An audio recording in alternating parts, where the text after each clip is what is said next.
तुमच्या देवालयात शंकराची मूर्ती किंवा फोटो आहे का?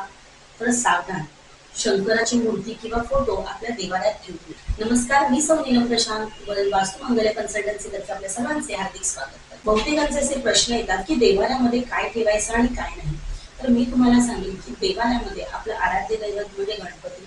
हे गणपती तर असावाच, त्याबरोबर लक्ष्मीची मूर्ती, तसंच बाळकृष्ण, जर तुमच्याकडे अन्नपूर्णा असेल तर अन्नपूर्णा, तुमचं जे कुलदैवत आहे त्याच्या मूर्ती किंवा त्याचा फोटो, या सर्व गोष्टी तुमच्या मंदिरामध्ये म्हणजे देवाऱ्यामध्ये असायला हव्यात.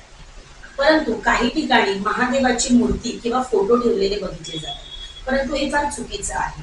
महादेवाचा जर तुम्हाला फोटो ठेवायचाच असेल तर त्याच्या कुटुंबाचा फोटो म्हणजे जसे महादेव, पार्वती, गणपती आणि कार्तिकेय असं त्यांचा जर फॅमिली फोटो असेल तर ठीक आहे, पण फक्त महादेवाचा फोटो कधीही ठेवू नये, कारण आपलं जीवन वैरागी होऊन जातं.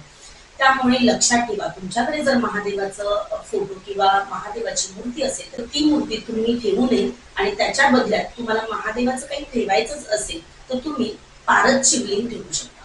पारद शिवलिंग सगळ्यात बेस्ट, कारण पारद शिवलिंगामुळे आपल्याला येणाऱ्या संकटाची चाहूल लागते. आपण त्या संकटांना तोंड देण्यासाठी पहिलेच तयारीत राहतो.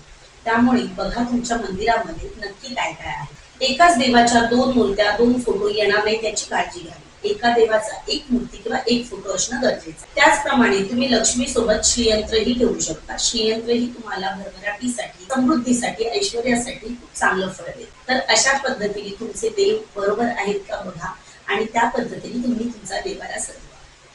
मी सौ नीलम प्रशांत इथेच आपली आज्ञा घेते.